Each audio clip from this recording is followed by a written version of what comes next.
Has there any requests? Can I play your guitar? Through Wonderwall. I'm a good singer. Can I sing with you? Oh, give us another. Come on, mate.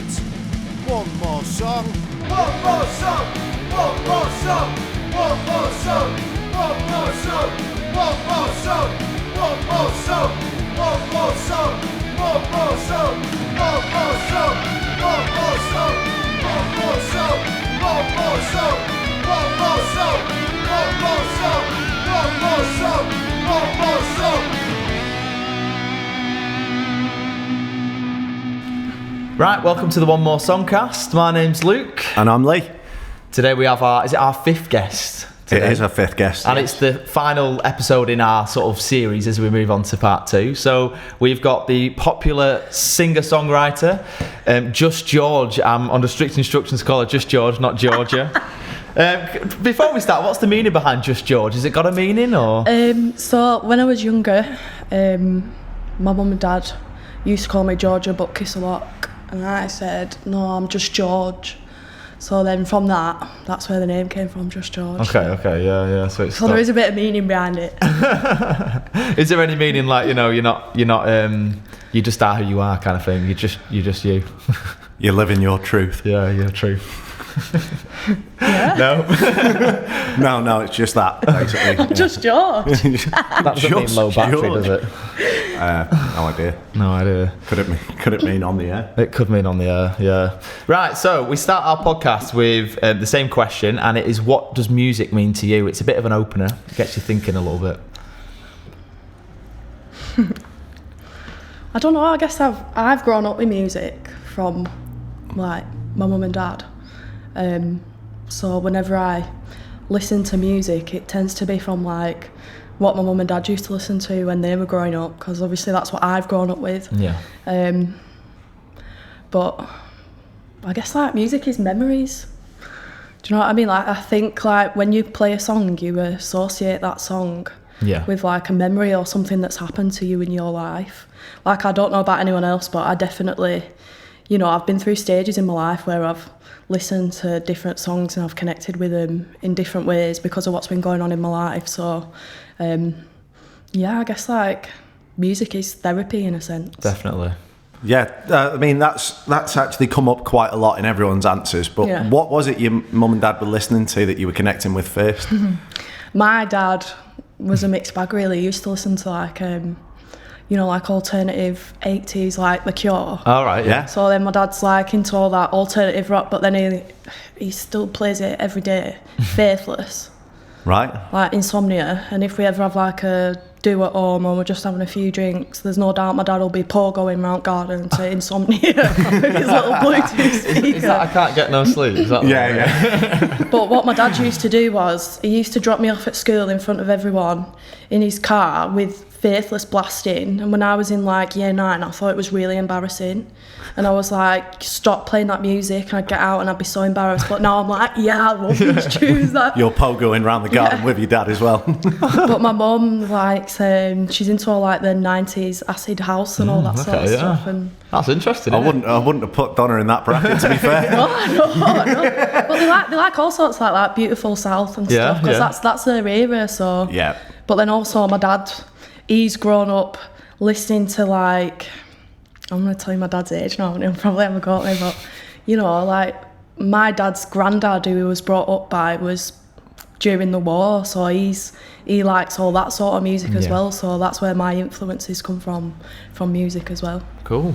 I noticed you'd done a bit of a promo video on your YouTube channel, and you'd said that you basically started off with like loads of sports, playing tennis and football, but you weren't really that into it. I saw you mention Team Theme as well. I used to go to Team Theme. Did you have Team Theme in your area? No, I think it was more just a Chorley thing, weren't it, really? I didn't play any football. You didn't? No, I just did cartwheels around the pitch. Yeah, so I saw you had singing lessons at about 12, and then you stopped. What was the reason for that then? How did that happen? I just went into it. Yeah. I don't know, it just weren't my vibe at the time. It weren't what I wanted to do. When I was at school, that's when I were having singing lessons originally. I wanted to be a dancer. I was doing dancing. I went to dance classes like every night of the week. I were in a formation team. And I was like, I want to be a dance teacher. I wanted to teach in a school. Okay. And then I only sort of got into singing sort of like towards the end of my high school years. And then it was, I don't know, I still wanted to be a dance teacher because I went and did a dance teaching degree at uni. So that was what I was going to do. Right, okay. In a secondary school. I am actually a dance teacher though.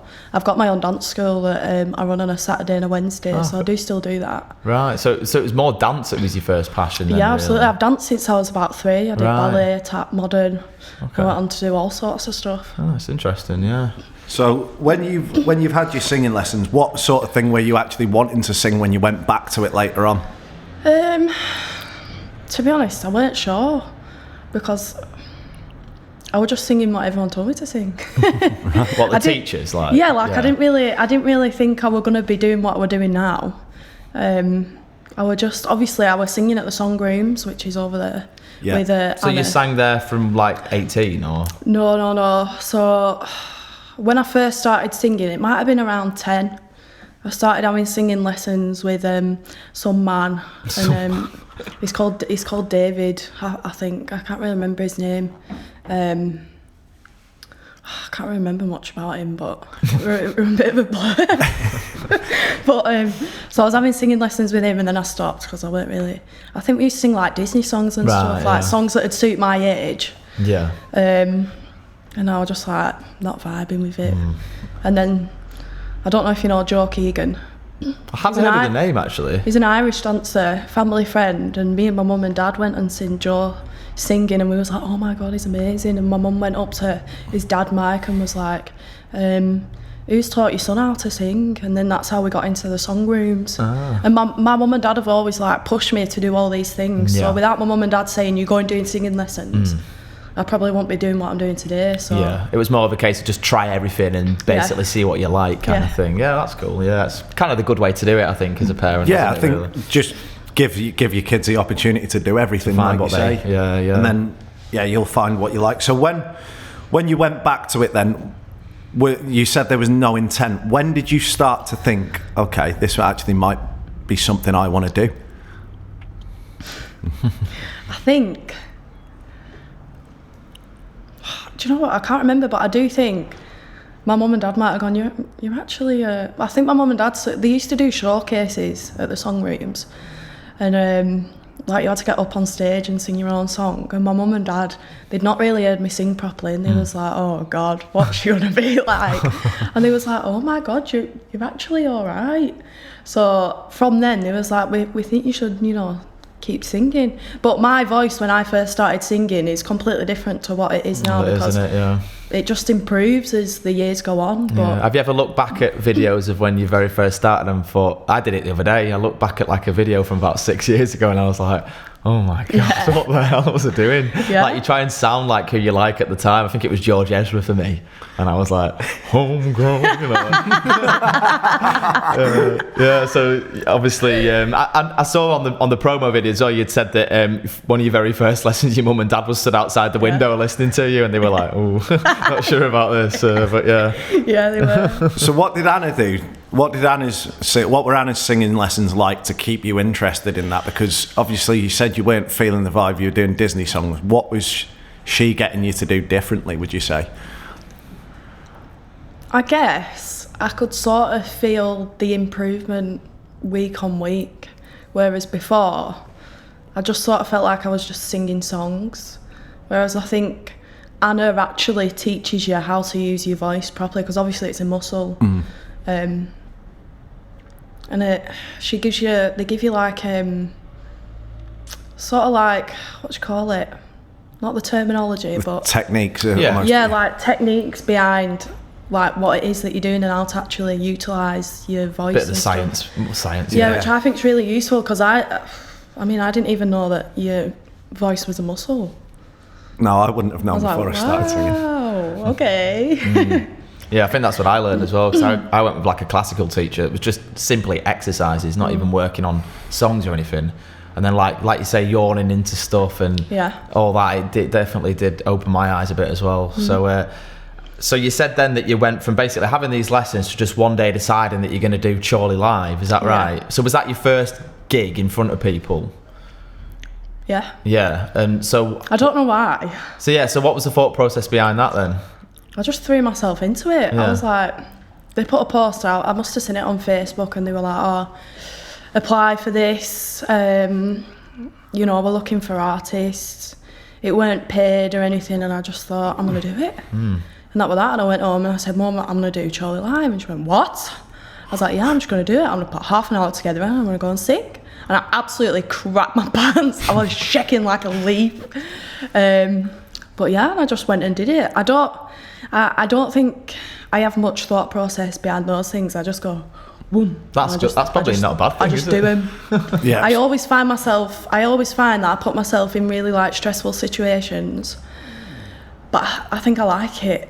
Yeah, you're almost. I like being stressed and nervous and anxious, and it's the afterwards, isn't it, where you've actually done that. And Yeah. You're like, yeah, come on. The pride. I mean, what sort of songs were in your first set? I was just about to ask that. I still actually sing some of them now. Okay. I think my opening song was "Kiss Me." Oh yeah. I Classic. did an Avicii song called "Addicted to You." Riptide, which I still sing now sometimes. Oh, I think I did Sweet Dreams and Eurasia, Yeah. and I did one of my own songs. Oh, so you'd already written a song before you'd even... Yeah, I had. Yeah. Was that on your guitar? Because I know you do play a little bit of guitar, so you did it. You did it acoustic guitar and vocals as well. I did. When I first started, I thought I looked at everyone on the circuit and I thought they all play like guitars and it's acoustic, and I thought that's what I want to do.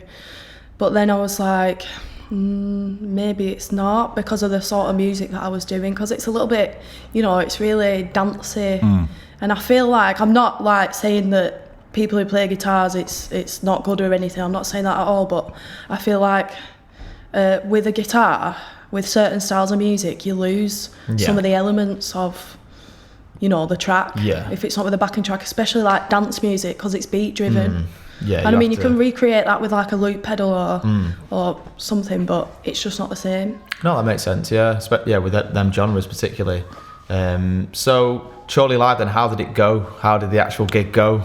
Oh, it were amazing. Was it? Yeah. I did. I think it were in the Prince of Wales, not Cowling, the one in town. Right. Yeah. Yeah, it were amazing. And then I did. Do you know Critchley's? I'm not sure. Is that in Chorley? It's a food stall on the market. Right. It's outside. So I did out there. They had like a little stage. That were amazing. And then the day after, I went and did the Rose and Crown. So this is all within Chorley live? Yeah. Yeah, right. For those who don't know what Chorley live is, it's basically, they have them in most towns, don't they, where they basically, for the full weekend, you can basically go and sing in a sweet shop, can't you, on stalls, in pubs. They kind of, it's just one big music event for people. It's of all abilities as well, really, isn't it, and all experiences. And I think the difference is you get a different clientele to what you'd normally see in those pubs.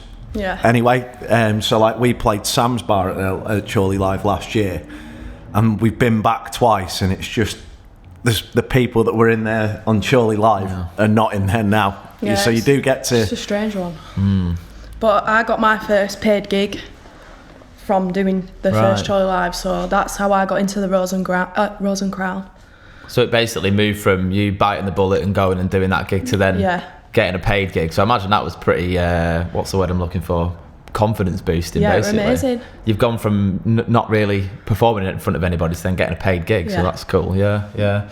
So go on. No, go on, you mate, go. When did you switch to backing tracks? Was it after those first few gigs you realised that you probably needed something more, or was it? I played guitar for a while, so I did a mix of both. I think you do as well, don't you, Luke? I used to. I've actually just moved on to acoustic now. I kind of have a not an opposite opinion to you, but I get a little bit like, I'm a lad, I should really be... Because there's not many lads, is there, that actually sing to backing tracks? Well, there is, but you see most lads playing acoustic guitar, so I've been a little bit like forced to go the other way, if that makes sense. Yeah. No, I think I must have played guitar in my sets for about 6 months. And then I just felt like I'm not an amazing guitar player. I'm having lessons with Phil Island. Oh, yeah. And I was just like... I were enjoying my lessons with Phil because I like Phil. I've known him for ages. But I was just like, it's not for me, like playing guitar.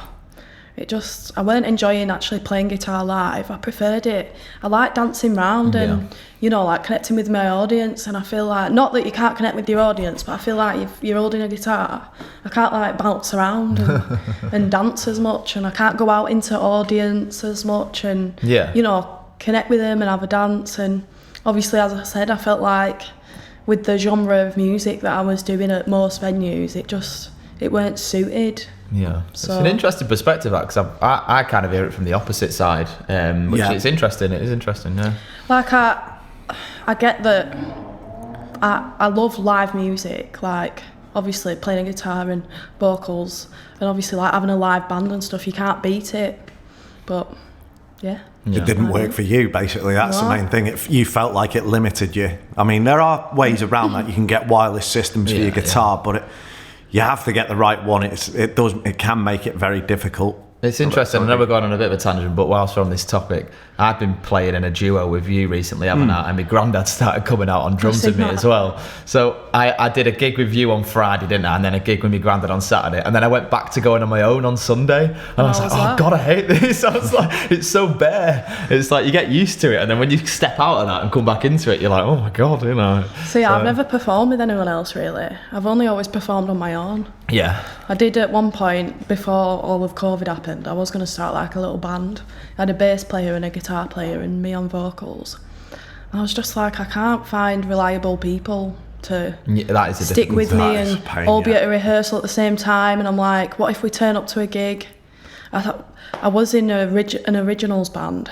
They were quite unprofessional, so I sort of like binned them off. We had a festival booked. Now I think of myself as like quite professional. I would never cancel a gig or anything, but they'd seen pictures of this festival that we were playing at online, and it were only early in the day, and they were like, oh, we're not going because there's no one there. And it was the first gig, and I was like, okay, I don't want to deal with people like that. Yeah, that's fair enough. I do get that. I've had that before in one of my uni bands, and it just, you know, you're there now, and like, I think it was just because a jazz quattro were on. Yeah. A quartet, sorry. And it was like, quattro. Wilkinson Sword.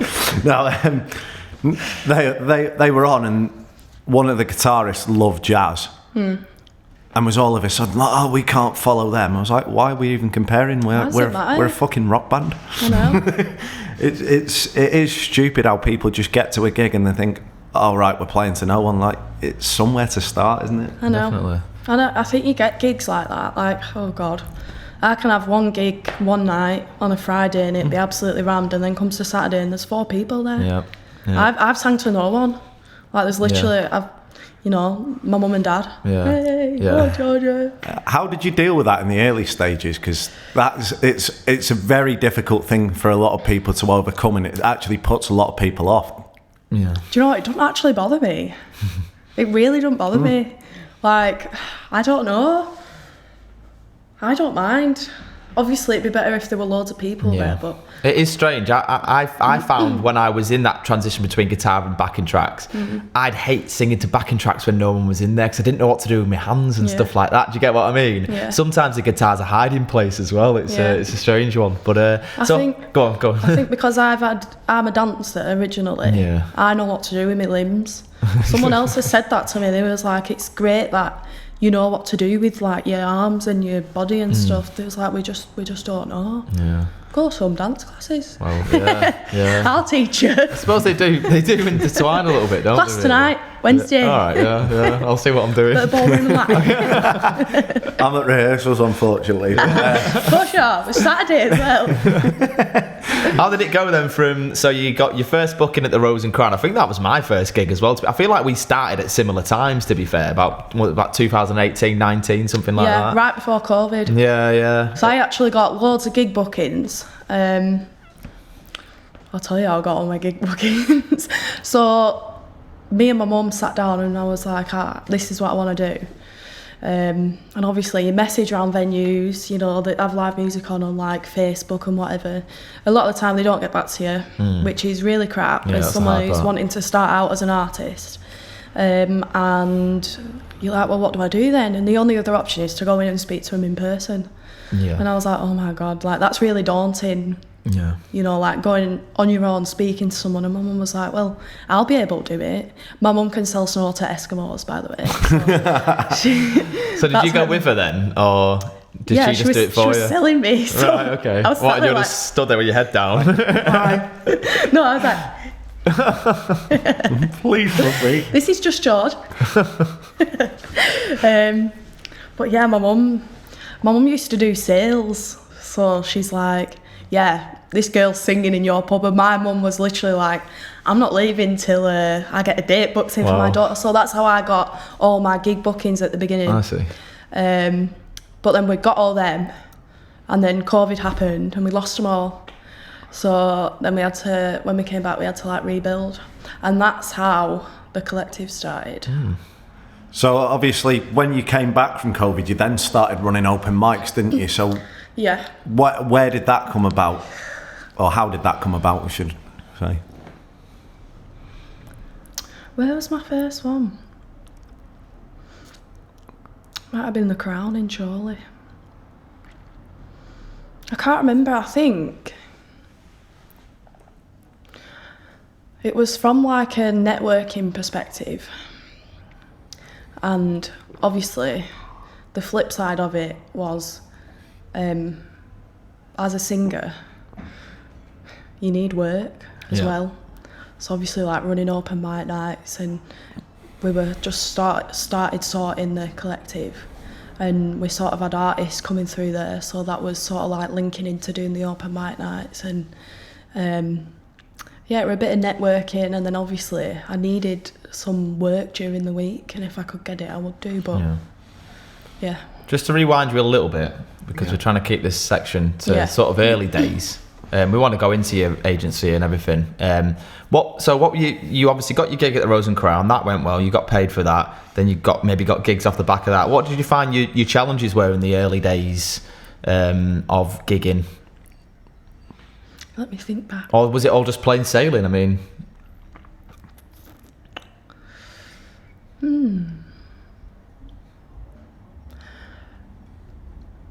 I guess I felt one of them was getting in at venues. Yeah. Getting in at new venues. But obviously that wasn't that much of an issue with my mum. But, so you kind of got a little bit of help with that then, really. Yeah, absolutely. And did you find that you were doing gigs at the beginning for like really bad money as well, just because you could get gigs, or did you? Because I found it difficult at the start to know how to price myself, really. No, not really, because I went and spoke to people and I was like, what's the going rate? What do people get paid? And that's what I go in at. Yeah. I don't think anyone should pay any less for an artist. No, I agree. Like, I felt like it was a bit of a touchy subject, especially because I didn't know anybody in the music world. So I wasn't. I think you do when you're doing it on your own. Yeah. I think it's hard asking for money and asking for what you want, especially when you're doing it on your own. It's not as bad when you've got someone doing it for you. Yeah. Because they're like, this is what you're getting paid. Do you know what I mean? And that's how it is, because it's not you. It's not going, this is what I want. Like, I hate asking for money and stuff. Yeah. Like, I used to get, you know, like at the end when you go and ask the venue for your money. Yeah. Here's my invoice. Yeah, literally. Yeah. It does get like that. I think a lot of people, like, you fall for it at the beginning. Like, oh, right, yeah, we'll do it for this price as an introductory fee, and like, well, actually no, you've seen videos of me, I've just shown you everything. Like, you think I'm good enough to play in your pub? Yeah. Why are you trying to get me on the cheap? Yeah. Like, I do find that everyone just wants everything for no money at all. Yeah. And that's fine, but you also get what you pay for. Yeah. Do you know what I mean? Yeah. Like, if you want to pay £80 for someone that just does it as a hobby and probably maybe can sing in tune or whatever, but they're probably not that good at what they do, then that's fine. But are they going to keep your people in that you want in your venue? Are they going to entertain them? Because essentially that's what you're there to do. You're there to entertain people and keep them in drinking. That's what they're paying you for. Yeah, definitely. So, I think people get a little bit annoyed about when people do charge £80 because they say it brings the whole market down, don't they? But yeah, I don't really see it that way. I just think, well, if you want to go out for that, you go out for that. I think for bands it does more. Yeah, because you'll get, no disrespect, but you'll get retired old bands that just doing it just to get out on a Friday and Saturday night, and they'll go out and charge 150, 200 quid for a 4 or 5 piece band, and you're thinking, what? Like, we're travelling here, we've got 5 cars coming to this gig, and you're not willing to pay more than 250 or 200 quid. Like, the minimum should be for a band should be 350, and that's what we've put our foot down now, and we won't go out for any less. The odd one where it's a plug in and play, we'll go out for less, but generally we won't go out for any less than 350 because of that issue. Yeah. But I think solo artists, it's really easy because they'll go, oh yeah, we've got a 200 quid budget, and you'll be like, right, fine then, I'll take the 200 quid. Because you fit in within their budget. Not necessarily do that, but depending where it is, obviously. But one thing that I've started saying now to venues is when they're like, what's your fee? I just go, what's your budget? Because then you're not going in at something that they don't want to pay. Yeah. So, yeah. No, that's fair enough.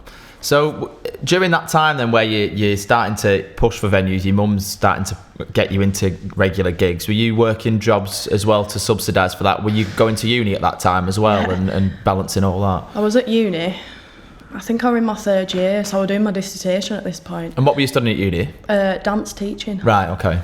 And it was quite intense, that, because most courses they're only in like 2-3 days. I was in every day 9:30 till 4:30. I was also working full time pretty much. I used to work at Burger King at Charlotte Richard Services, so I'd literally be doing 9:30. Well, obviously about 7:30 till 4:30 at uni, and then I'd go and do a late shift at Burger King. Same again next day, and then. Obviously, I was getting more gig bookings, so I ended my notice in at Burger King. Thank God. Did that feel like, what's the word I'm looking for? Like, just like a big moment, like you could kind of like stick your fingers up to Burger King kind of thing? I'd worked in KFC at Chorley. Like, as soon as I turned 16, I got a job there. I didn't really like it. I didn't want to be doing it, obviously. It was crap money. It was like £4 an hour. And then obviously I went to Burger King, and then I started singing, and then it was just like such a big relief. But then there was sort of this pressure of, oh my God, I've quit my job. Obviously I've got like a car to pay for, and like other things that I had to pay for. And I was like, what if I don't get a gig now that I've quit my job? Mum was like, don't worry, I'm here. I will get you a gig. I was like, okay. Right, we're going to have to call it there. We've only got a couple of minutes left, so I hope you've enjoyed hearing about George's early part of her life, and we'll move into sort of a mid-career. Is that a thing? We'll see you shortly. Hi, how you doing? It's me, the daddy. Just wanted to take a moment out of the episode to promote a certain somebody today, a certain Stephanie Collette, that has been helping us out, getting us started with filming, with lighting, with a little bit of photography as well. So big shout out to Stephanie. You can find her in Chorley at her studio. It's above the Blue Light Cafe, I believe it is. She does web design, photography, she does filming as well. She does all sorts of things in that sector. And we'd really like to promote her. So her details are going to be in the link in the description below. So you can check her out if you want anything that's music related or even just family shoots she can do as well for you. So a whole range of things, and she's really good. We can vouch for that as well. So go check her out. Back to the episode. I'll see you later. Right, welcome back to part 2 of the Just George episode. I'm getting more used to it now.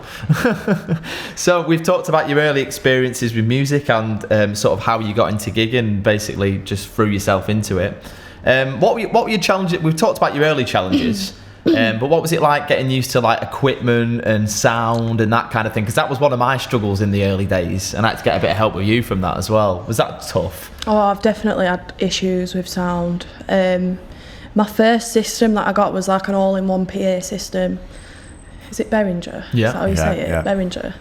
And it were just like 2 speakers that only connected to the PA. And Like, I just found it weren't loud enough. It was all right for an acoustic guitar, but for backing tracks, it just, for some reason, it just weren't loud enough for the venues that I was doing. I couldn't get my sound right. I didn't really know much about levels. I didn't even know what reverb was. Right. There was no effects on my voice.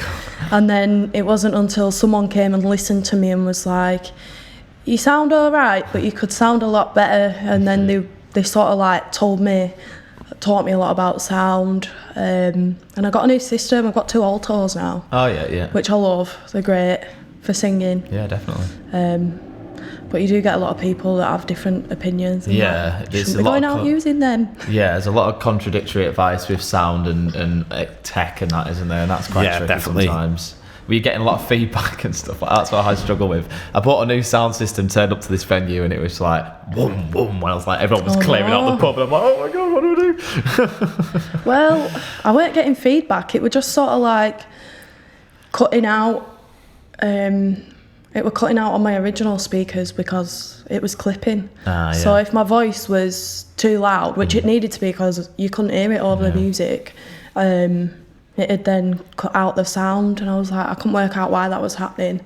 I couldn't really turn it down because it wouldn't have been loud enough. But yeah, I mean, these altos that I've had, I've blown them. I blew one speaker. I was outside at a gig at the Wishing Well in Lostock Hall, and I didn't have a monitor, and I was like, obviously you can't hear in front of the speakers because you're behind them. And I was like, I didn't think it was loud enough, so I kept turning it up. And then I would do my dance music, which was really bassy. And then I was like, oh, that sounds strange. And then I got home and it had blown. I know. So now I've got a spare speaker because that. But actually, I'm a lot better with sound now. Yeah. A lot better than I was. But just because someone showed me. Yeah. I'd be happy to help. I wouldn't help someone with sound. I'd probably tell them to go to someone else because I don't really know a lot. But you know what you need to do for your thing. Yeah, that makes sense. Yeah, I've had to learn sort of through trying and testing bits really. I've like watched other people when they're doing sound. I just go to the desk quickly and just see what settings they've got on my mic or whatever. But I find that it does just change from venue to venue. So you think, oh yeah, I've cracked it now. You do 3 or 4 venues on the run, they're good. Next thing, particularly with the band, next thing with getting the levels up, it's all sounding good. Chris in the band starts singing, and all of a sudden he stops singing, then we get this. Oh, for fuck's sake. I think every venue is different though. Yeah. Like, the sound in every venue is going to be different because they're a different shape. And then obviously the people that are in there, there's obviously a different amount of people. I find some venues I'll start off with it quiet, not quiet, but the volume that it needs to be. And then all of a sudden there'll just be this big like herd of people coming in, and then you can't hear me, so then I've got to mess with my levels. It kills your reverb as well and everything, doesn't it? Have you ever done that where you've I've done that before, where you start singing and you've left the reverb off completely, and you're just like, you forgot about it. Shit, I've just done 5 songs with no effect on it all. It must sound just so dry. Like, so you've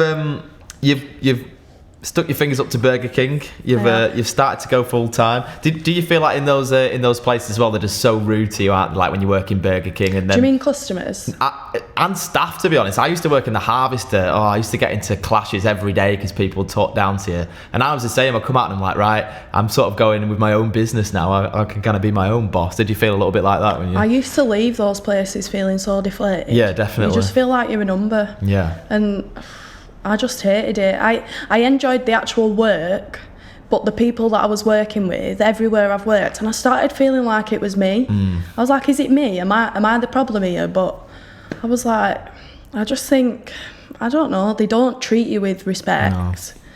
You just, at one point I was working, they had a shift manager let him down, and he had 20 hours that it just dropped on everyone. I already had 30 hours and I picked up these 20 hours, and I think what I was doing was actually illegal. I got a free meal as a thank you. It is mental how they can get away with stuff like that. And then on the 0-hour contracts, they threaten you then with 5 hours the following week or whatever. That's why I used to go for it. Be like, 30 hours this week. Oh yeah, we're only going to give you 5 this week, and you're just like, it's terrible. Yeah, I'm glad I've left them days behind, but that's kind of what I cling on to now. Is like, you know, it's like you kind of are your own boss now, and it kind of feels a little bit invigorating, but at the same time scary because you don't want to go back to that, do you? I was speaking to someone and I said, I go on this singer social and it's like where a group of singers all get together and they all go out for a meal and they do a bit of networking.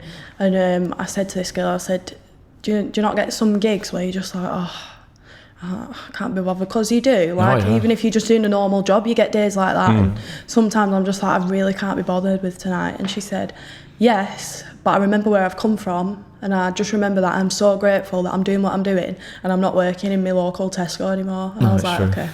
Yeah, and I think like that now. It is true. Like, it puts it into perspective for you because, yeah, you do think sometimes you might have a longer drive and then even though it's what we love and what we do, you still get the days that like you forget that it's still your job and you can still be knackered, you can still not want to do gigs because your voice doesn't feel right, you don't feel right. It's just like I don't feel like performing today. I just want to sit in my bed and not see anyone, and then you've got to go out and do that because that's your job. And do you find that affects your performance when you go to those gigs?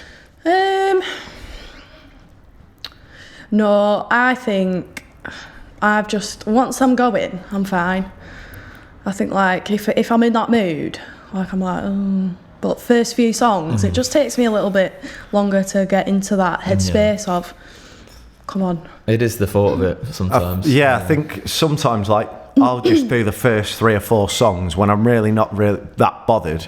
I'll just do the first 3 or 4 songs where I just go one song straight into the other and then I'm back in the routine. Yeah. Someone will shout something and you just get the heckler in and that's it. Those gigs, when you're feeling like that, weirdly end up being the best gigs because you suddenly get a lively crowd out of nowhere. Yeah. And when you're just like, going there, you can't be bothered. And then you get a lift once you realise the crowd are into what you're doing. But then on the flip side, I've been like really buzzing. I had a really good gig here last time. It's going to be rammed. There's going to be loads of people there. I've gone in. There's no one there. I'm still in my good mood. I've done about 5 songs and then they're literally not even like interacting with me or anything. And I'm like, oh. It is the expectation that kills you with gigging, I think. Yeah. I rarely have expectations or anything. I always feel like when you're dead excited about something, it always goes not the way you wanted it to. Whereas if you're just like, I'm going to do this gig tonight, it tends to go better, I think. I don't know. It's a mentality thing, I think. I think every gig's the same for me. I try and keep it like that because otherwise you can't get too high with the highs and too low with the lows. You will just be either really disappointed or overly ecstatic and then you forget you got another gig tomorrow which has the potential to go wrong, really. So you're doing your gig. So was it was during lockdown then? So obviously your mum was effectively your agent without being a typical agent that somebody would have because obviously she's your mum. Yeah. So then you were gigging, say, for, I don't know, a couple of years, was it, before lockdown? And then during lockdown, you then decide that it might be best to create your own agency. So what was the thought about that? Had you looked at the landscape of gigging and thought it would be better to go that way? Had you dealt with agents as well before you went into agencies, or was it just your mum that was getting you your gigs? I had. When I originally started, I thought I would have needed an agent. But I didn't because I had my mum. But I contacted someone and I just decided not to deal with him anymore because every week he'd be like, I didn't actually do any gigs for him at all. He was like, I can give you 70 gigs across the year. And he booked all these gigs in for me. The pay was actually really good. And then he was like, he just cancelled a lot. Yeah. Close to the date as well. And he just cancelled a lot and I thought, doesn't really feel very reliable, and there's no going through an agent. There's not really there was no relationship with him. Like he'd never seen me in person. It was just a talk on the phone. Have you got a video of yourself singing? I'd never met him before. Didn't even know what he looked like. And then that was that. There was no relationship built there at all. And then my mum, I think she had someone ask her if they could get a gig or something. I think it might have been Chris that she started booking for first. And she just went in somewhere and she was like, oh, we know someone that'd be fantastic for this venue. And then it just sort of went from there, really. And then we had a few artists at the beginning. And yeah, that's just how the collective started, because she thought if I can do it for me, she can do it for anyone else. That makes sense. So some of the scepticism you had about agencies, obviously you said, was it tricky as well going through an agent? And then, because I don't deal with many agencies, but what I have thought about before is like, say they just offer you these gigs and you don't know what you're walking into, whereas if you're doing it yourself, you know where you're going basically. And was there any gigs you'd sort of been given in the early days before your mum that you were like, oh god, this gig is just not right for me? I've heard stories before where like classical singers have gone into like working men's clubs and been paid off and that kind of thing because it just isn't right and the agent just wants their cut, if that makes sense. Did that happen to you in the early days? No, I don't think so, because I've always gone into my gigs and my performing with the mindset of there's going to be a mixed age range in there. So I need to adapt my set to every age range. So my set's like quite vast. It's got a lot of different stuff in. So say if I was performing at a care home, I'd be able to do that. Or if I was performing at a working men's club, they're obviously going to be, the clientele are going to be a lot older. So I've always sort of had a mixed bag of stuff, which has been quite good for me. And I think if anyone's ever going to do gigging or anything, then I would say that you'd have to be versatile. If you wanted to be successful at what you're doing and you wanted to, have it as your full-time job and earn money for it, I'd definitely try and be as versatile as possible, because you've got to. Yeah, I think that's probably one of the biggest compliments I get personally. And I've seen your set. You take on some challenging songs. Like, I would never attempt Bohemian Rhapsody personally, but I mean, that I think is the most important thing. Like planning a set list, sometimes you can not be that good, but just have the right songs in your set. And people sing along to him and don't even hear you. So even if you're having a crap night, you've still got people into it. Yeah, absolutely. So, I mean, going back to your agency part, obviously I was one of the first to sign up, I believe. What did you find the challenges were of being an agent? Because obviously you've got, like Luke mentioned, the skepticism towards agencies, but loads of people will have had bad experiences with agencies. What were your intentions and what did you struggle with in regards to that? So it isn't me that actually deals with all the bookings, it's my mum. So when me and my mum first went into it, we were doing showcases in different venues. So obviously people like yourself would come and perform, and if the venues wanted those people in their venues, they'd sing it live first and then they could book from there. So that was the side that I did, and I did the tech side and sorted out the subscriptions and stuff at the beginning. And my mum was doing all the bookings for everyone, because if two people are doing that, it's a lot harder because we don't know where each other are up to, and with having so many people. So from my perspective, seeing what my mum goes through as an agent, it's really stressful.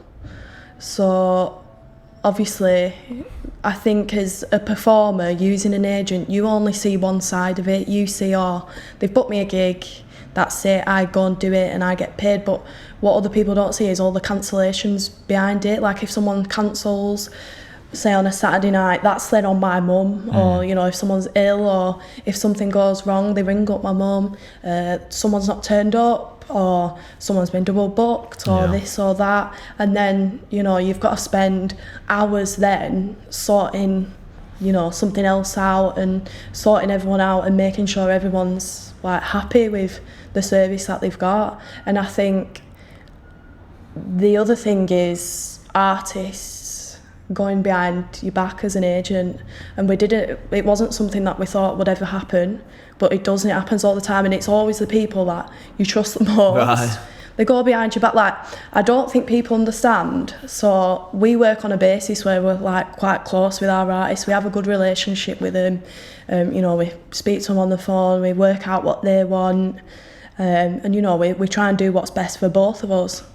And then when they go behind your back and they go and try and get in with the venue, obviously if you've got someone in a venue, and then the idea is if you go behind the agent's back and go and try and book in with that venue on your own, then that's just, you've got no loyalty to us at the end of the day. I see. If you understand what I mean. Yeah. So is it more like that sort of that 12-month rule kind of thing, where if you book through an agency, you're not then allowed to book through yourself for like 12 months or whatever the contract is, you know? Is that what you mean? We don't have contracts because we just thought, you know, we're building this relationship with these artists. There should be that trust there, and if you're gonna be disloyal, then, you know, we're not gonna book gigs for you anymore, and it's as simple as that. Yeah. And we find that a lot of people, they try and be really sneaky about it, but for some reason we always find out. Yeah, well, you will do, and won't you? it doesn't give them the artist a good reputation. Yeah, I get what you're saying. Like I get, you know, obviously we get a fee for booking you that gig, and obviously we get that fee because we put that work in to get you that gig. And then what you also don't see is all the process behind the cancellations and all that, and that's why like agents like ourselves do charge a fee for that. But if you wanted to go and book that gig yourself, you're more than welcome to. Like, you can easily turn up to a venue and go in there, but the fact is you haven't. You've asked us to book that gig for you, and then so, you know, if you want to undercut us, that's absolutely fine, but we won't work with you anymore. No, that makes sense. I think it is a difficult thing because, like, for example, I'd had a gig with the Minstrel before you guys booked me there, but because you'd booked me there afterwards, I just paid the money because you'd booked that gig. I hadn't booked the next gig. Yeah, I think that's a little bit different. Yeah, it is a bit different, you know. But there's obviously a conversation that's got to be had about that. Do you know what I mean? But I think if it's a venue that we book for and we've put you in there first or something like that, then, you know, it's a common decency to not go and try and get in there yourself. And yeah, that's fair enough. Just before we move on, so who do you think would mainly benefit from agencies? So for example, for me sometimes, who I've been approached by some agents and like they'd offer me a gig like just down the road from my house, and it'd be like way less than what I would get if I just went there myself. So who is it that you're targeting, or the types of people that would go into agencies? Who would they be, if that makes sense? Because sometimes I have a little bit of skepticism about it, and I try and get my head around why people would not just go out themselves and get gigs. Or is it a lot harder than that for some people, or is it? What do you think? Why don't they go out themselves? I don't know. I think I've come across some people and they say, "Oh, I just can't be bothered to get my own gigs," and I find that like kind of strange sometimes. I'm like, fair enough, like, but yeah. I think my take on this, Georgia, is just that generally with you guys, you do get me a lot of dates. Don't get me wrong, but it's mainly at the moment is filling gaps in the diary. So I think that's one angle you can look at it from. But yeah, let you answer the question now.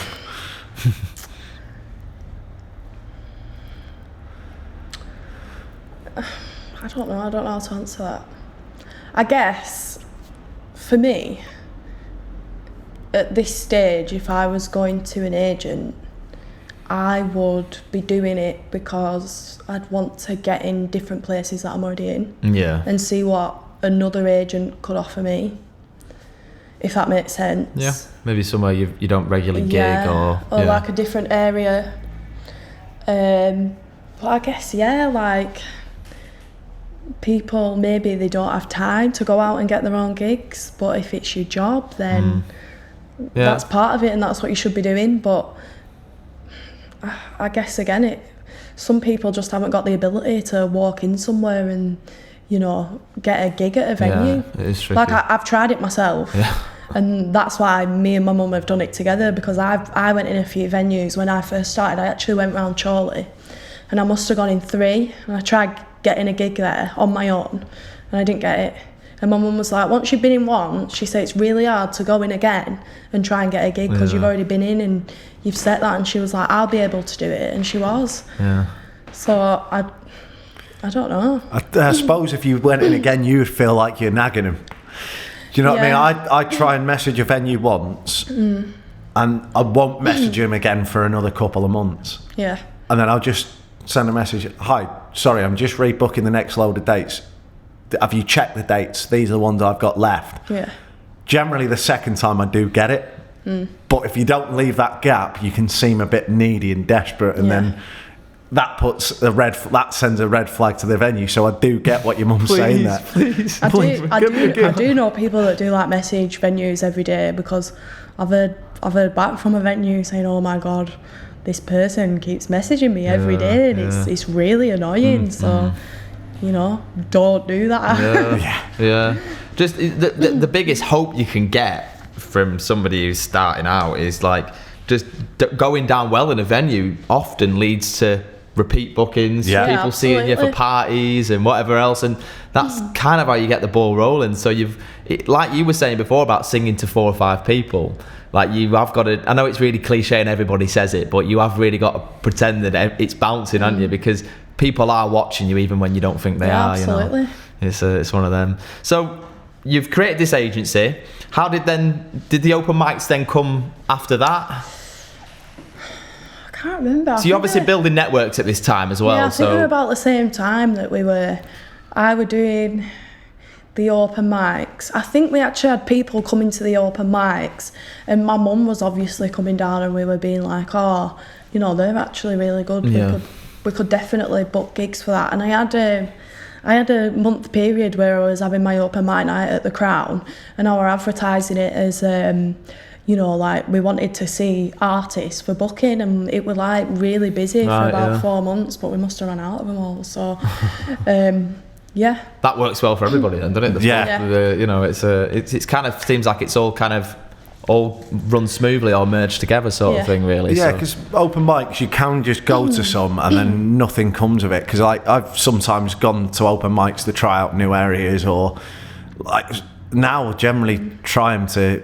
I've never had a gig from an open mic. I think, I've had a few from yours, to be fair. Oh, from that? I think I've had possibly two, like really 2 venues where I've ended up getting a gig after the open mic. Yeah. But that was it.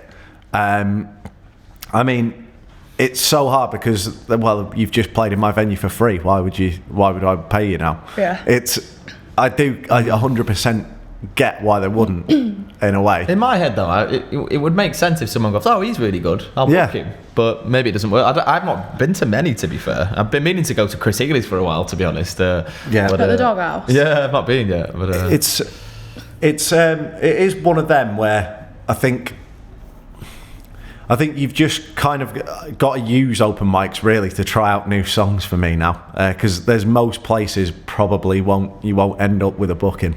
Yeah. I think that's one thing you have to accept. But if it's to try out new songs to see if they're going to work in front of a live audience, or to just get yourself started, it makes sense to do it. Yeah.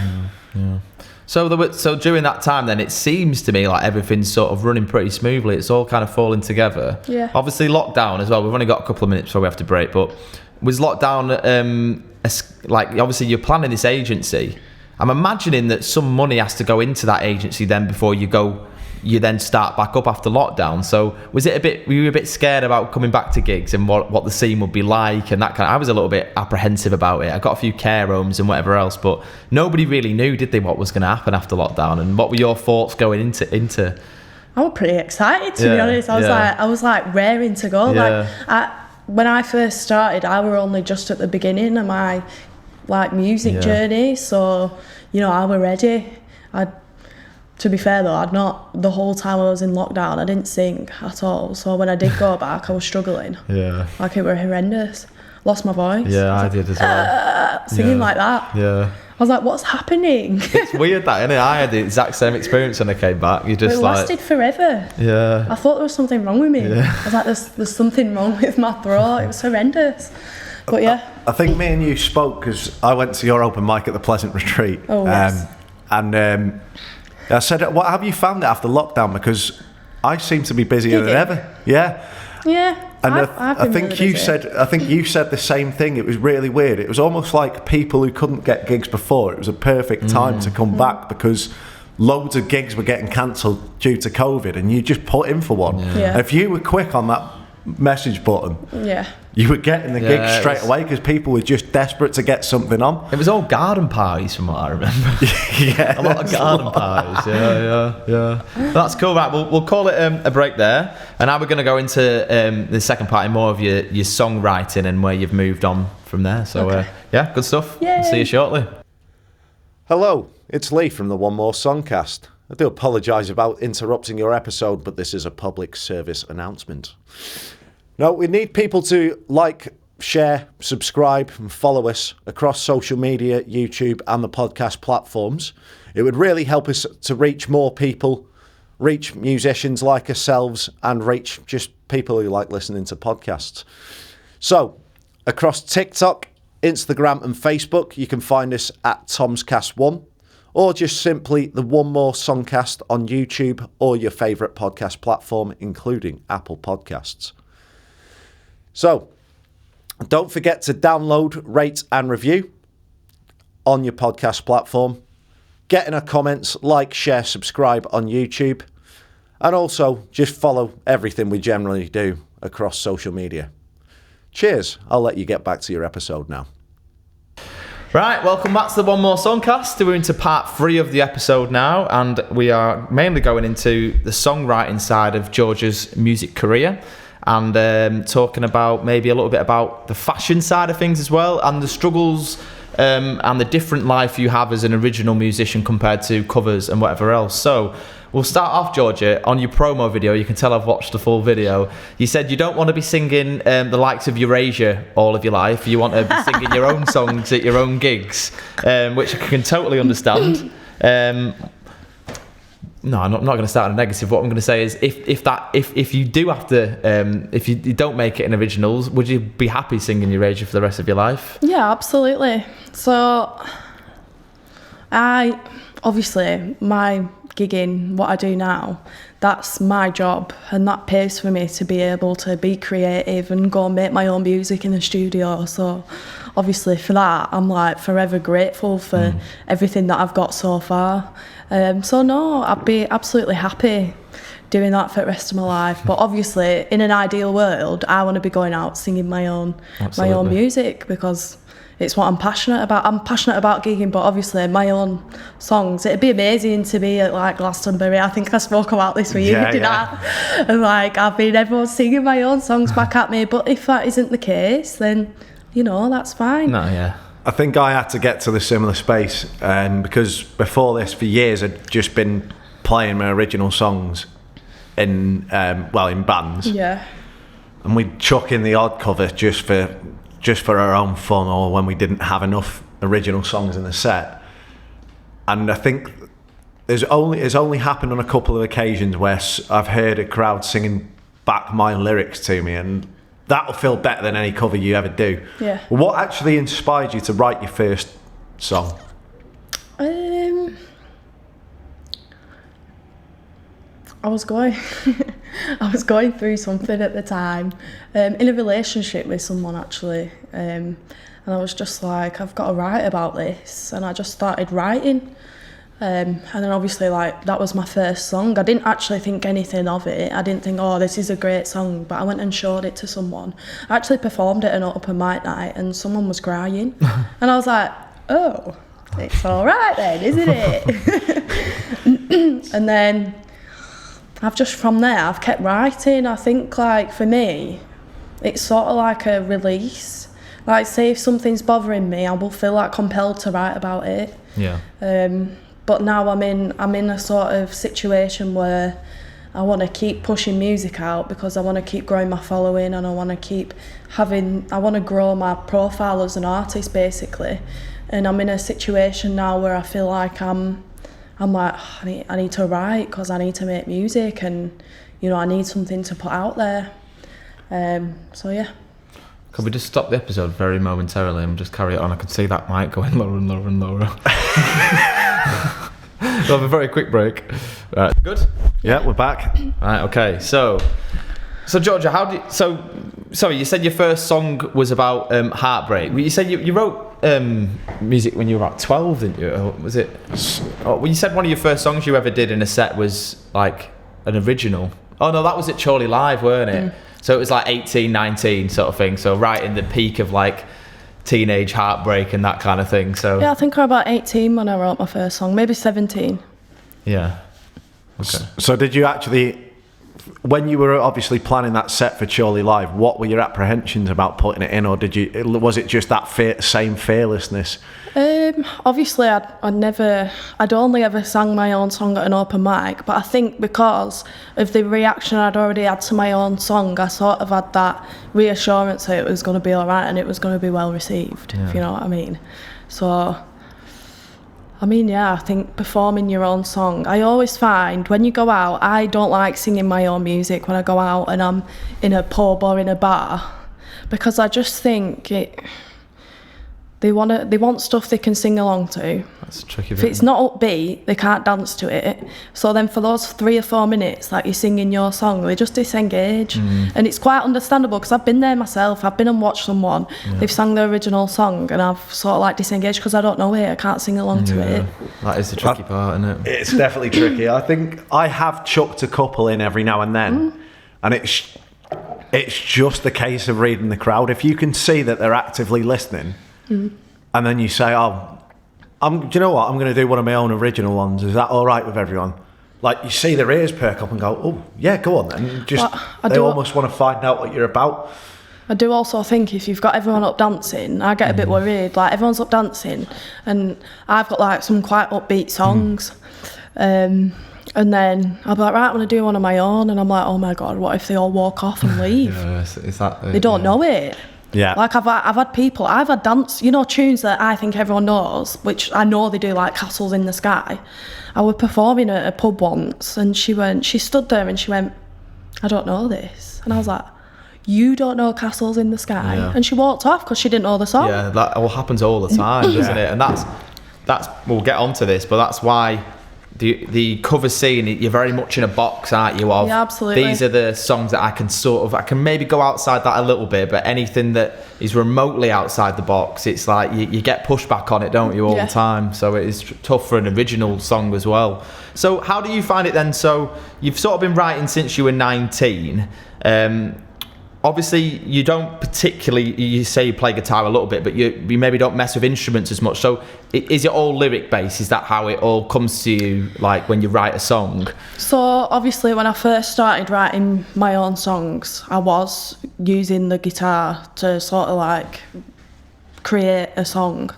And then I found a software called BandLab, which is fantastic. And it's like... they've got like loads of little beat loops. It's sort of like a mini like Logic, but they've got like loads of song samples. So what I was doing was I was just like picking a song sample and putting it on for 3 minutes and then just writing something to that, and like using that to give me inspiration. And then I've sort of moved on from that and I've been, just writing. Another thing that I do is, like a popular song, I will use a popular song but find like a karaoke version of it that's done with a piano. Okay. And then I will use that and I will write a song but make it completely different to the original. I've made quite a good few songs from that as well. Right, that's a little tip for you. Yeah, it's a unique way of probably writing songs. I don't think I've heard that one before, so it's cool. I suppose it's no different really to like using a sample in a song of so obviously we do Bittersweet Symphony, that strings part came from a Rolling Stones song. I really struggle with structuring. I don't know why, but I struggle with structuring a song. So if I was to make a song from samples, I'd struggle making the structure of that song. So having that structure in place is really something that's really useful for me, and that's probably one of the reasons why that's what I do. Yeah. So obviously, how does that transcend into the studio? Because you work with Nick at 3507, is it? Yeah, that's right. Yep. So first of all, how long have you been working with him? And also, how do you find that transition where obviously you're writing songs in a certain way, but then you're taking this into the studio to actually freshly write it and then record it? So I actually met Nick the first time because I was recording some vocals on a track called Is This Love, which isn't out yet. I don't know when it will be out because we've got to re-record the music video, but I did it with a lad called AKP and T-Pop, so that's how I originally met Nick. And I just felt really comfortable in Nick's space. So then I started working with him. But Nick's great. Like, I just go in with an idea. It could be like nothing. I could just have like a little verse, or he's just great. And he helps you expand just from that verse to a whole song. Yeah, absolutely. Has there ever been times where you maybe, when you first started doing it, where you're going over an idea and his interpretation would be different to what you're struggling to get your interpretation of it, if that makes sense? There's only been one time that's ever happened, and Nick's like, you know, if you don't like the sound of something, he works with you. He doesn't work against you, and I think that's what a producer should do. Definitely. And I think if you go to a producer with an idea and they rubbish it, then, you know, it's not really great for the artist that you're working with. No, I agree. Yeah. I think, I've only done one studio recording myself, and it was weird because these guys have had loads of their artists recently have had stuff on radio. Yeah. So I tended to write quite long verses, then I'd do a pre-chorus into a chorus, then I'd do another same length verse, and everything was the same length. And I went in this time with just an acoustic track and an idea of how I wanted it to sound. So I had like these country lead guitar licks and everything. And as soon as I'd come up with an idea, they'd be like, no, that's not it. And it was like, wow, and oh yeah, we're just going to need to chop a bit out of that. Mm. Now, at first, you're a bit apprehensive about that because you've been working on that song for a year. They've heard it once and automatically gone, yeah, that needs to go. Well, don't get me wrong, like, that happens when I work with it. I mean, it's not like abrupt and he's like, oh, that doesn't work. It's sort of like an agreement that we come to together. Obviously, like, it's my music at the end of the day, so, you know, it's got to sit well with me. Yeah. But I've worked with other producers as well, so I've worked with a lad called Sam Cleary, and that were just completely different. I went in, and we didn't have any idea of what we were going to do. It was just sort of like working on a collaboration basis, and we just went in and he was like, what key do you sing in? I was like, I don't know, any. And then we just went from there and we made this like really cool track. So yeah, I think it depends on the person that you're working with and sort of like how they want to work. Yeah. Obviously we had this chat. How is one thing you've said about your songwriting changing. How have you found the process of releasing music? Because we've had a chat before off air. It's one of the hardest things in the world to get your music in front of people and get them into it. How have you found the transition from getting something you're really proud of to releasing it and the post-release? How have you found that? Draining. Absolutely draining. But at the same time, I'm like, I absolutely love it. So, obviously, everyone in music has got their opinions, and I think if you're gonna go and do this and go and release your own music, you've got to be open to having people throw opinions at you. I've had people say you're not good enough, and I've had to like take that and just like be like, okay, like you've got to choose which opinions you're gonna take on as like constructive criticism and which ones you're just gonna go, no, I'm not listening to that because it doesn't benefit me and it's not. So is this social media, or is this like radio play? Is it from all aspects? If that makes sense. If you're, I'm guessing you put, because I've not really been in that world yet. Do you put your songs forward to say radios and websites and that kind of thing, and you get pushback from that sometimes as well? Yeah, I mean, at the beginning when I was releasing my tracks, I were emailing loads of record labels and everything, and I was finding that they never get back to you, which is fine because they've probably got loads of people messaging them. And I've sort of decided now that I kind of want to do it a bit more independently. So I've got quite a bit of a following on TikTok now, and they're all like really quite supportive of me and what I do, because I've been going on TikTok live. So them guys, you know, they're like really supportive of my music, and I've built like this little community. And I've lost what I was saying. We'll take a quick break there because I can see the camera flashing. So we'll replace the battery and then we'll move into that social media side of it. Okay. Ladies and gentlemen, our first 5-party. I know, yeah, literally. Okay. So, Georgia, we've spoke about how you are, at the minute, well, you've been writing your songs and you've been going into the studio and putting stuff together. So what's then that experience from, like we say, going from writing the music to then putting it out to people? I noticed for your song, was it Stronger? Yeah. That you'd had like a full event for it at the Talbot. And I've not really seen much like that before. So can you talk us through like how that went about? Obviously you've got the agency to work with and your mum to work with. It looked like quite a good event you were there as well, weren't you? Yeah, support. So how did that go down then? So it was for the release of your... it's not your first single, is it? Your second officially sort of like on Spotify and that kind of thing? No, but I felt like I was sort of starting a new journey with my music because I'd started working with Nick. Because I'd worked with a couple of producers before that. So obviously... I don't know, I think like when you release music, you get a bit down about it, because when you release it, it's like, oh, you know, like you've put all this work into marketing this song and you've been all over socials, and then it comes to release day and you've had like 10 streams and it's like, ah.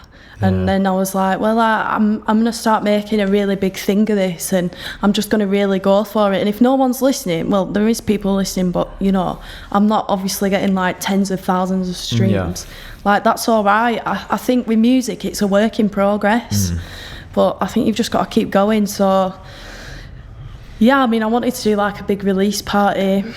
I just started having my own merch and stuff, so I had like a little merch store. Obviously I had Defined by performing for me, as well as my warm-up act, which was fantastic. What was the expectation like versus the actual reality? Because obviously you were quite new to that whole release sort of process. Yeah. Were you expecting to release the song and it thing, or were you surprised when it didn't maybe get as many listens as you wanted it to? What was your expectation versus the reality of what happened, or what happens generally? It's not just you, is it? It's the oversaturated market of original music, you know. Well, I'm always like, oh, this is going to be a big one. Yeah. Release day, there's going to be streams flowing in. Do you know what I mean? And it's just never like that. No. And I think on that day of the release party, I was thinking, there's going to be no one here. I'm absolutely dreading it. And it's like a really daunting feeling, because you don't want to feel like, what's the point? Do you know what I mean? You want to feel like it's, you know, you want to feel like people are listening. You want people to listen to your music, but getting people to listen to your music is really hard. Yeah. And there is handbooks and guidebooks saying this is how to do the music industry, but I think everyone's experience of the music industry is very different. Yeah. So, you know, and I think a lot of it's ego driven, so you get people that are like, you know, that have been doing it years and they're like, this is what you need to do and this, but I think everyone's journey to that spot's different. Yeah. And go on. I completely agree with you, because when I first started recording and writing my own music, again after a long time, and went into the actual releasing process, I recorded with a mate in Warrington who had 40,000 plays on his original song with his old band. Good. Now he'd actually started to make a few quid off that, not a great deal, probably about 30 or 40 quid, but compared to what I've ever made off original music, that seems brilliant, to be honest. Get some fuel with that. Yeah, exactly. Yeah, I can get half a tank of fuel. Cheers, mate. But I saw a flood of bands coming out of Warrington who were getting like 2,000 plays in the first day and all this sort of thing. I'm thinking, oh, this is what it's going to be like for me. First day, 50 plays, and like you know for a fact the bank hasn't even opened for you. I think that's one of the hard things about social media as well, because, you know, I see people posting all the time like, oh, thank you so much, I got 10,000 streams, it's amazing, it's an independent release, and I'm like, why is that not happening for me? Yeah. That's the question I was asking. What are they doing? What are you doing that I'm not doing? Yeah. And then it's like, I feel like we're constantly in this cycle of comparing ourselves to other people, and that's what I do. I'm constantly looking, because of social media, I'm looking at what this person's doing. Why am I not in that place that they're singing? Why am I not selling these tickets? Why have I not got the same streams that they have? I'm only doing what they're doing. Yeah. What's so different about them that, you know, they don't want me. Yeah, that sort of leads me on to the next section or next question, really, is that with you being quite a bit younger than us, you've obviously been dropped into that social media world without... I remember before social media, and maybe you don't so much. Do you think a lot of people say of the advantages of social media with promoting their music? Obviously, it's so much more accessible than ever before. You're able to promote it as much as you want, basically. But it's also that oversaturation as well. I noticed with you on social media, you're very, very active. You're always trying new things to promote your music. I always see things pop up on TikTok and lives, like you say. What is it like? Because I'm not really a big social media person. I feel like I have to do it, and it's kind of like I do the bare minimum. But somebody who you really do throw yourself into that social media world to promote your music. Do you find it tough? Do you enjoy the social media side of things? Do you enjoy creating new, like, funny videos? Like, you've got the one where you're walking down Chorley High Street. That's quite funny. Every week, then. Yeah. Do you enjoy looking for new ways to promote your music, or not so much? Yeah, I enjoy, like, the making of all, like, social media and stuff. But there's obviously, when it's out there, I feel like I'm constantly checking how many views has this got? Yeah. Like, and that's the not so nice side of it. I enjoy making it, and, you know, obviously I make stuff for my social media every day without fail. So it's like, it's become part of my daily life routine to do something on social media, but then it's also quite tricky because you don't want to be like pestering. Yeah.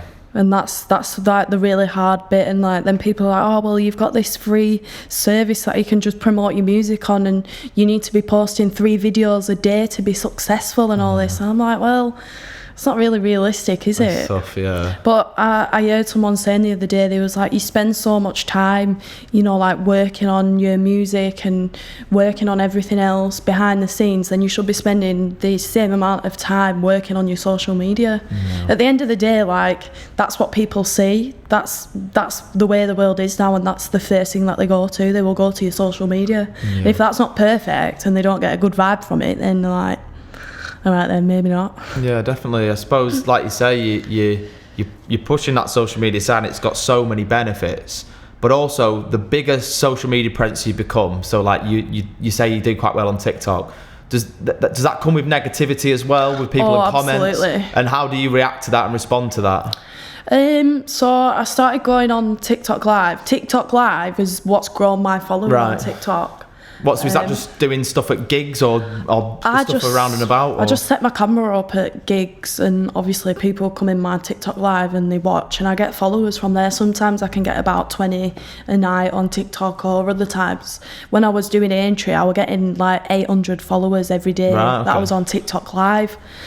But it just depends. But obviously TikTok is notorious for trolls and like people coming on and saying, I went out in something once, I had a pair of white skinny jeans on and a belly top, and I had about 3,000 people in my room, which is a bit strange because I usually have about 100 to 200. You mean is your room like on TikTok? On TikTok. Sorry. It's a bit hard to fit 3,000 people in a bedroom, mate. Well, I was at a gig, but they weren't like but they were like, they were saying, she looks pregnant. Right. How many McDonald's has she had? Right. So for me, as a girl, I think a lot of women are very conscious of the weight anyways. Yeah. I mean, I'd never had someone point out my weight. It's not something like I go to the gym, I work really hard. It weren't something that I were really bothered about.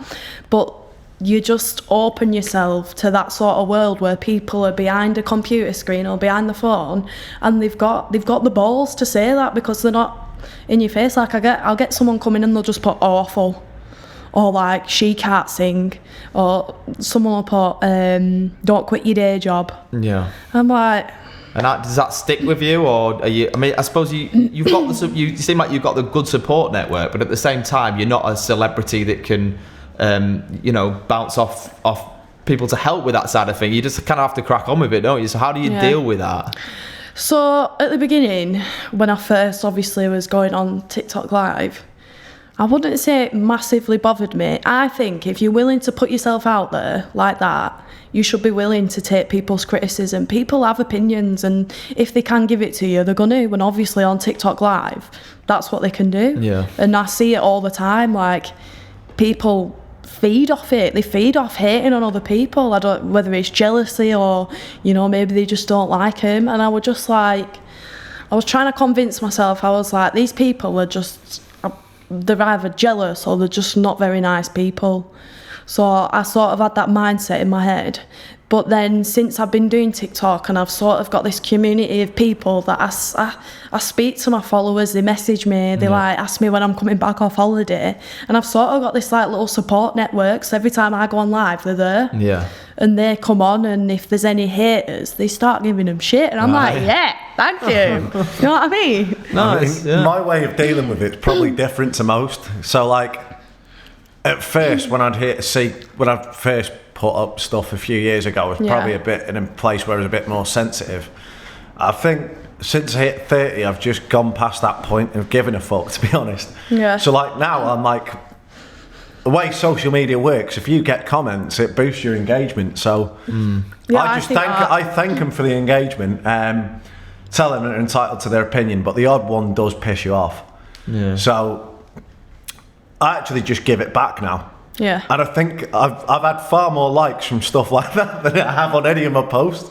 But it's one of them, like you say, they wouldn't have the balls to say it to your face, but keyboard warriors, let the shit out is really the best possible way of saying it. I think that's also, well, a lot of social media, that's what it is. It's just people putting their opinions out there. Yeah, exactly. Have you found that, so say you've got quite a bit of a following on TikTok and like you say, you've got a bit of a community. Does that then translate into your listens? Yeah, it has done. So, I mean, they've not like skyrocketed or anything, but when I'm on my TikTok Live, they're like, please will you sing my song? And I'm like, oh my God, they want me to sing my own song. Yeah. But then, you know, they're interacting with me because I've sort of like built a relationship with them where, you know, it's a bit more personal when I speak to him, and, you know, they're commenting on my stuff, and, you know, we're having those like conversations with followers. And yeah, I mean, my listens have gone up. I've got like people supporting me and sharing my stuff more, and I think from there, obviously I'm hoping that it's gonna grow and you know, I can do a bit more with my own music. And just to say, before you can do a TikTok Live, you have to have 1,000 followers. All right. So George was obviously constantly on there, and it's like slowly, you just all of a sudden, I think there was one of your videos, and I noticed like before that you had like maybe 150, 200. Yeah. The next thing I saw, she had like 600 followers. Right, okay. So It's obviously weird, the stuff was connecting. It was like, it's just weird when you suddenly think, But you can have all those followers and then you'll get hardly any views on your videos. yeah. It's really strange. We have experienced this with the podcast as well, because obviously you start the podcast and it's a similar thing. You're like, oh, you know, people, and it does at the start, but we've had our struggles. We're not massive by any means. You know, we're trying to slowly grow it over time. So I do understand it. I think the thing with me going into original music is like, I want to write music for myself, but I just can't be bothered with all that. But you have to be. So I have to ask myself, well, why do I want to write original music? Because I can't be bothered with all the social media stuff. I'm not obviously expecting to make it or anything like that. So have you ever thought to yourself, maybe I'll just write music for myself, or is it because you want to? And also, what is making it for you? Because making it can be different for everybody, you know. Well, I think for me, obviously I love making music, but I think the enjoyment comes from people listening to it and relating to it and sharing that same experience that I've had when I wrote it, if you get what I mean. Makes sense, yeah. But I had someone say something the other day. Someone somewhere was having a bitch about me and said, oh, Giorge will never make it. And I was like, well, actually, I already have, because, you know, you don't need to be playing massive festivals and headlining big shows and, you know, going singing at a stadium and having all the people singing your songs back at you. You don't need 1,000 100,000 followers on social media or be signed to a record label. Like every time you go out, you're making small connections with people, and you might get a few followers here and there, and you're just slowly building your circle. And if you love what you're doing, then you've already made it. Yeah. Like I go out every weekend, and I'm speaking to people, I'm creating relationships, forming relationships, and I think that's really important, that I've already made it. Yeah, no, I agree. I think we all I mean? have with some degree. I think if you're doing something on your own terms, which we are at the minute, and most musicians sort of are, really, then that's better than having to turn up to your 0-hour contract job, innit? I think you set the bar for yourself. Yeah. I think, like you said, I think Lee Jones said the other week about making it, and if you look at what you actually intended to do, you're playing music to a bunch of people every week. You've got to find a place where you're happy with whatever level you get. So if I've had a crack at this and it doesn't work out, would I be happy? You alluded to it earlier. I think I've given this a go. Whatever happens now, I've started the process. I've got it to a level where it's sustainable. What more can you want? And people are actually singing along to what you're playing, so it doesn't matter. It doesn't matter to me what I do now. Well, don't want to put too much doom and gloom on this, but I noticed on your promo video that you said that you're happy but you're never content. Yeah. So you're always like, and I'm the same. The goalposts always move, don't they? So originally it might have been, if I can go out and sing in front of people, that'd be it for me. But it never is it? Yeah. It always changes.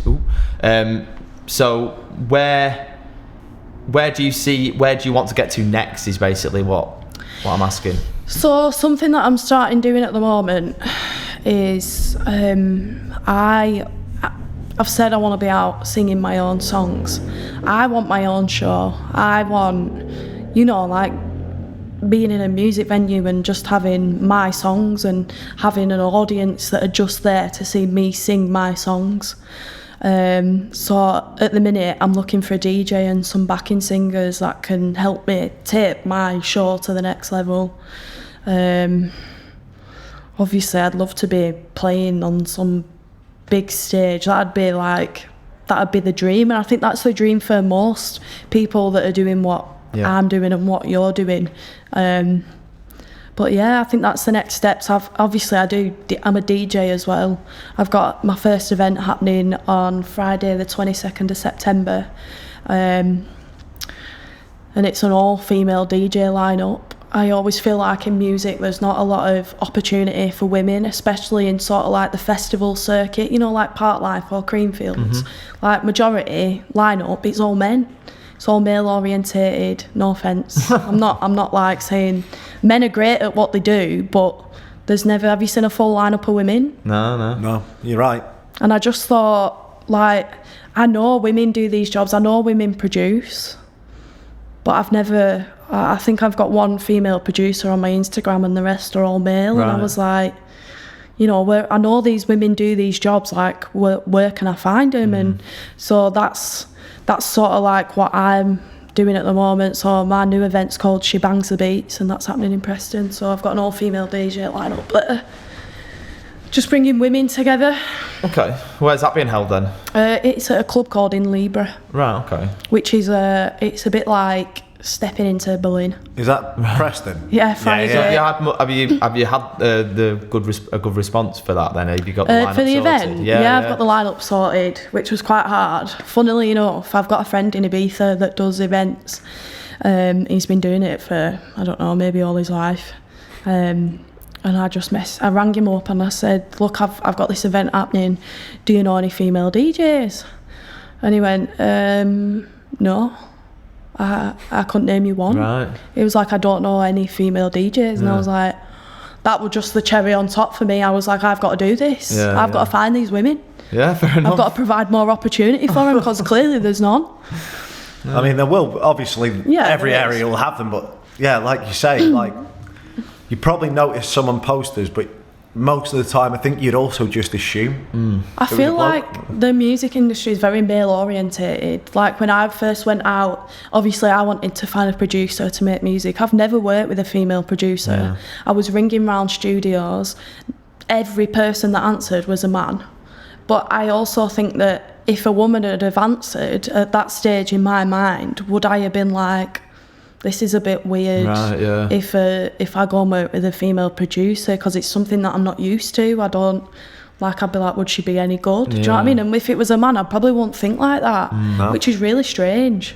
We had a girl called Shelley LaFay from Manchester on, who suggested that like local pubs and stuff need to basically put on more original music nights. So instead of it being like covers every weekend, she suggested to have mainly originals and then covers. But even if you have like 1 month a night of original music, do you not think that's something that you could maybe do with a collective as well? So bring original artists together and have nights where they can potentially get paid and advertise it as original music nights. Have you tried that? Has there been any pushback of that from pubs and whatever else? No, we've not, because all we've ever just worked with is covers. But I also think that the venues, they're probably going to think that there isn't a lot of money in someone coming seeing, do you know what I mean, a covers, but an original music night. But yeah, I mean, that'd be absolutely great. That's something it could work, especially if it's like once a month somewhere and people know where to find it. Yeah. So maybe we need to get working on the showcases again.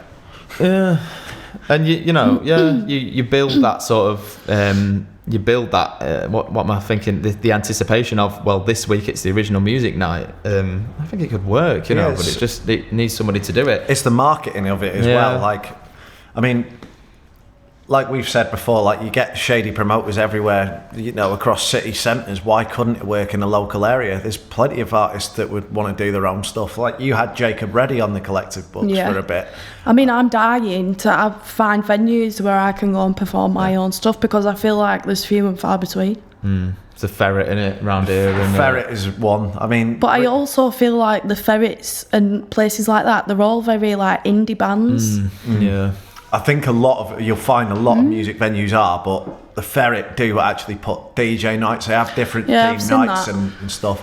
When I went to their last open mic, we had KP on actually. Like, he came on for a song, and one of his mates was doing a set, and he did a couple of songs with him.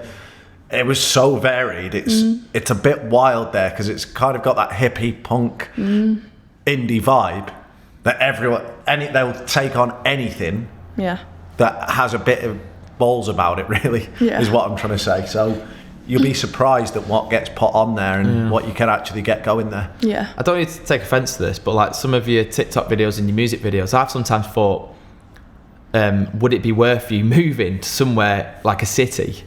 Have you thought about that before? Someone said this to me before, and I was just like, well, if I've got, why would I need to move anywhere when I've got the whole world in front of me on social media? Would the venues open up there, like I don't know what the scenes are like. Would there be more suitable, because you're saying you're trying to find venues? Have you thought about maybe trying venues in Manchester, Liverpool, London? Are they out there to be obtained, is what I'm asking, or is there a gap in the market? I would definitely imagine they're out there, but again, same with original music, it's getting in there. I mean, there's so much you have to get. So like you have to have an electronic press kit, which is like a biography about yourself. It has all your links to your socials, where you can find your music, what your plans are for the next year. Some promoters want that. Then it's finding the promoters that don't want you to sell 20 tickets before you've made a penny, and then you're losing money by paying to get there. It's an absolute minefield. But if you don't do those gigs and get lucky at just people and they'll just pick your name out of the hat to go and see, then how do you get your music out there? You sometimes just have to keep knocking on the door of the venues and doing stuff like that. So I've messaged a few sort of like booking agents that book for like live music venues, and again, I've not been like pestering them, but I've sent them a few messages and nothing's ever come of it. I've messaged quite a few actually, sort of like in big cities like Liverpool, Manchester, and nothing's ever come from it. I just think it's really difficult. It is. Especially making that transition from doing covers to, because doing covers is my job. So then say if I was to give up a Saturday night, I'd be losing out on some of my wages to go and get paid nothing. Exactly, yeah.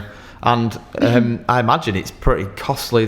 I'm guessing you pay for the studio time, you pay for, there's loads of stuff to pay for, some of the promotion and whatever else. So that's burning a hole in your pocket as well, isn't absolutely. it? So it all costs money. It's the risk reward kind of thing. Right, we're going to stop there for a second, and then we're going to talk about the song that you want to promote the most. We'll play it at the end of our episode, and if it's a song I think it is, then we'll talk a little bit about the music video and everything else. So we'll see you in a second.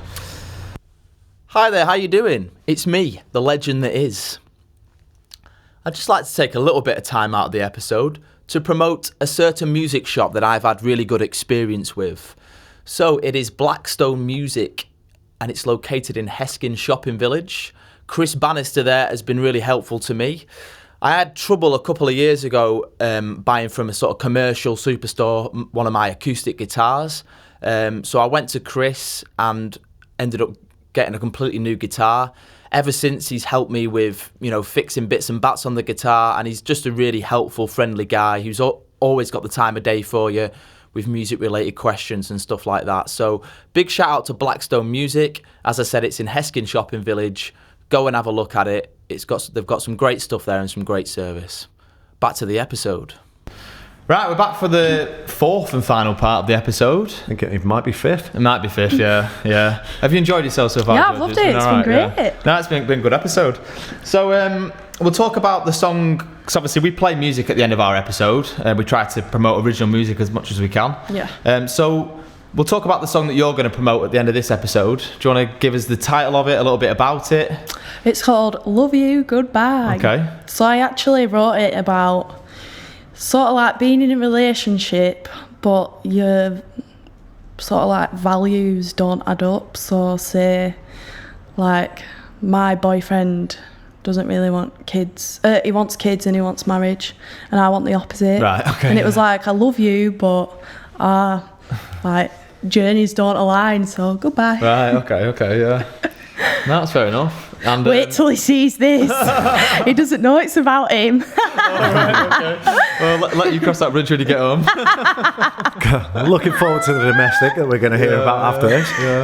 Yeah, get that on TikTok. No, so you've done a music video for it. So you've gone, obviously Stephanie Collette, we'll give her a shout out for these mugs as well. So this is Stephanie Collette's studio, and she's done us some One More Songcast mugs and done Georgia one as well. So massive shout out to Stephanie. She's always really good to us. So where was I going with this? She came with you and you filmed a video at Blackpool. Was it Blackpool Pier? Yeah, first we went to Lytham St Anne's, and then we filmed the rest on Blackpool Pier. And it's in a rather small bikini with some roller skates. And what was the idea behind that video? I want to get my arse out. Right. No. I thought, what can I do to get more views? No, we had like a beach sort of scene. Okay, yeah. And then Steph came up with a bright idea that she had roller skates, and I was like, I'm gonna roller skate in my little swimsuit. So that's what we did, and it made like pretty good filming. So yeah. I've noticed whenever I used to do some cover videos, things prattling about with my little camera, and people come up to me, was it a bit like that? We're getting people.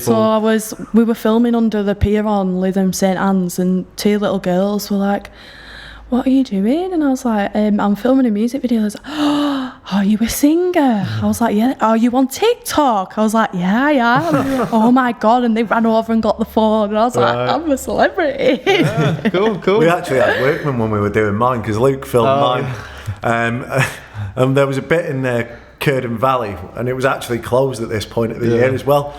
The workmen let us in, and they said, what are you doing? And we were like, oh, filming a music video. He's like, Sam, are you going to have the music playing? He's like, yeah. So they stopped working for a bit to listen to the tune as well. That's it. That's been one of the hardest tasks of my life. Obviously, no experience of a video, and particularly doing his bloody music video. I got that. I mean, it's a good song, but I got sick of it after constantly playing it. Yeah, it gets stuck in your head, doesn't it? Yeah. So So has the video done well? Has the song done well? The video's out on Friday. The song itself is probably the best release I've had so far in terms of like streams and stuff. And obviously, I think that's mainly come from growing my TikTok following, because they've loved it. They were like, oh, it's dead catchy, it gets stuck in your head and stuff. So that's ace, and I think TikTok's ace for stuff like that. Yeah. But yeah, this is probably my best release. Is it because you've learnt things along the way to help you get that as well, or do you think you're just getting maybe better at songwriting as well, or better at social media, or? Yeah, all of it really. I think I've got a clear direction of what I want to do and where I want to go, so I'm definitely just putting everything I've got into what I'm doing at the minute, and yeah. Cool. Well, we'll play that song at the end of our episode so you can have a listen. And you say the video's out on, could you give us a date, because we don't know when this is going to be released? Is it 28th of July on this Friday? Yeah, I believe that is. So 28th of July, you can go and check that out. Is it on YouTube channel? It's on YouTube. Yeah, cool. So moving forward then, what's in the works for you? Glastonbury. Fair dues. See you there then. Well, I'm high. I'll be there. I'll probably be on the same lineup. No. I hope so. What I'm basically asking is, are you going to start maybe dropping covers gigs? Are you going to start doing more original music venues? What's the plan, really? I mean, my aim is now to sort of get shows doing my own music. That is my aim now. Obviously I've done a bit of work with like some of the DJs and stuff, trying to get features on tracks and just sort of move forwards, trying to grow my profile doing that, and then also just building my, sort of like my songs and everything that I've got to be able to go out and perform them live and just grow that. Hopefully, drop some of the covers and be able to do that as something that's full time. Maybe go on a little tour. Hey. What's your best and worst gig stories? Oh my god, I've got a few good ones. Oh my god, there is one. It's a little bit. It might be offensive. Is it alright? I'll put it in. It'll be fine. Offensive. Some people might. I'm not bothered by it, but some people might be. I was doing a gig in Chorley, and I'd just packed up all my stuff and I'd bent down to pick my stuff up to go out, and some woman. Well, I didn't know it was a woman. Someone sort of like rubbed me from behind. And I stood up and I turned around and it was some woman, and she was like, oh my God, I'm sorry, I thought you was my best friend. And I was like, so then I had to I was like, I've got more than what I bargained for tonight. I got my wages and I got a little tickle as well. How did that end then? You're just like, no worries. Well, I just went over to mum and dad and I was like, just got a little tickle. We were just in hysterics. Wow. But I think if it was the wrong person, and I know that if it was somebody else, then it might have been a... Well, imagine if that was a big burly bloke, it would be a bit of a different story, wouldn't it? Yeah. Well, not unfortunately, 100%. If it was I were ready to turn around and be like, but it was a woman and she was deeply apologetic, and I was like, you do that to your best friend? Yeah. Whilst we're on that, actually, what's it like being a woman, but gigging and stuff? Do you find it difficult as a woman? Do you get a lot of weird people, probably mainly men, coming on to you at gigs? I've got a friend called Laura Summers who spoke a little bit about that. Is it?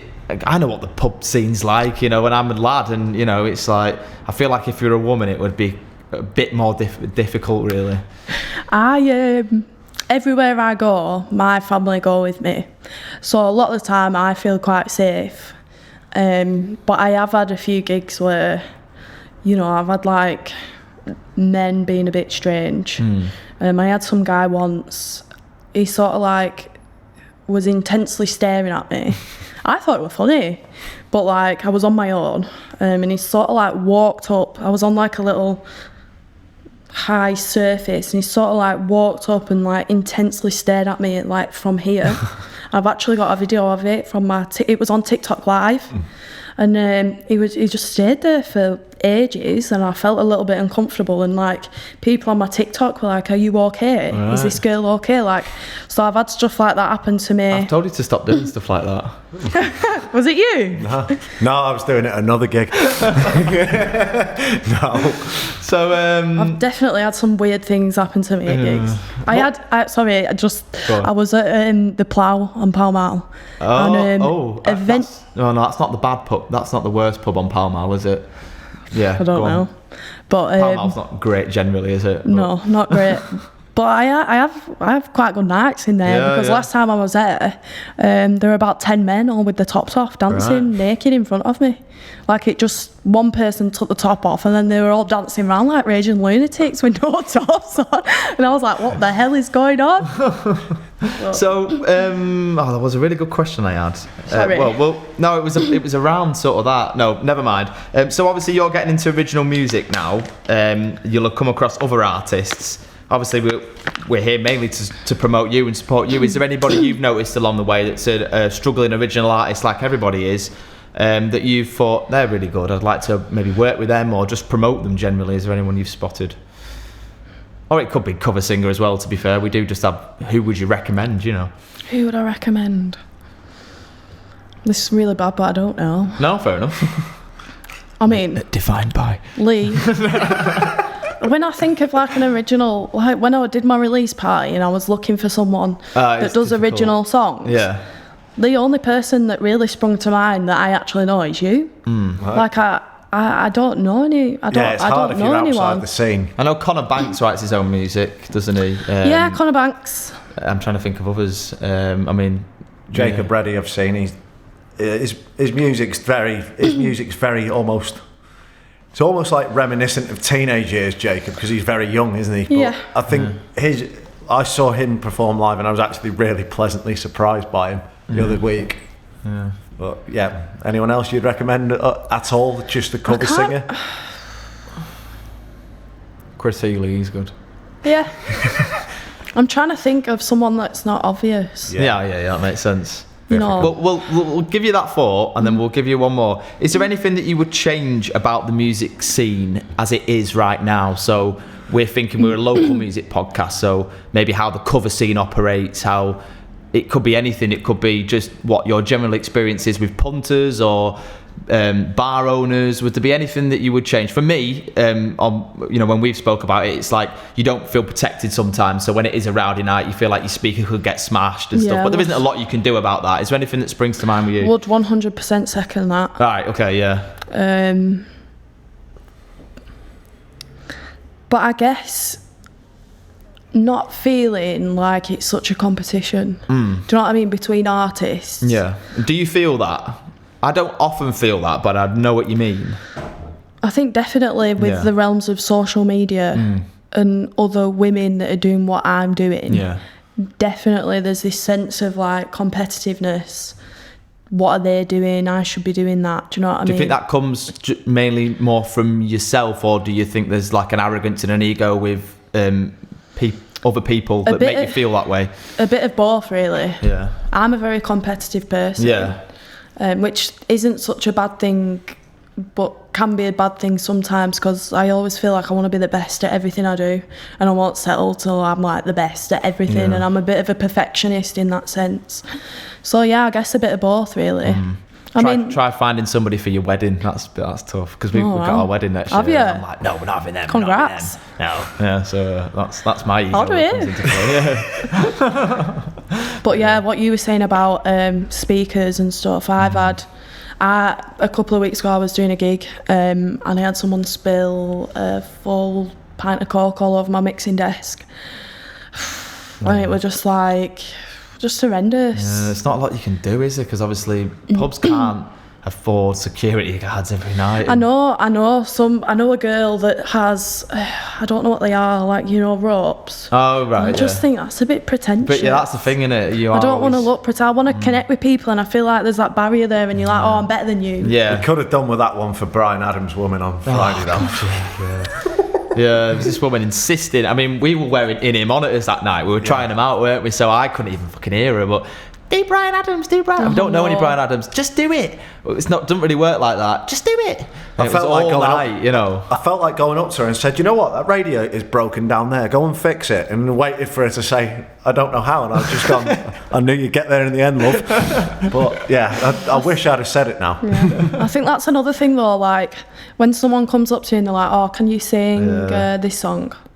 I'm like, sorry, I don't do it. Yeah. Like, but such a body can do that. Oh yeah, well that's fair enough. I'm not a jukebox. I don't know every song in the world. Yeah. And they, like, you know, like people get pissed off with you when you don't know. Have you ever had it where someone storms out because you can't do a song? I've had that before. No. Yeah. Oh, let's go somewhere else then. Really? Yeah, I've had that. Like, it was more at the start. But... I had a Sunderland fan come to one of my gigs, and they just got promoted from the playoffs, and because I wouldn't do We Are the Champions, he got pissed off, started throwing a load of abuse at me and walked out.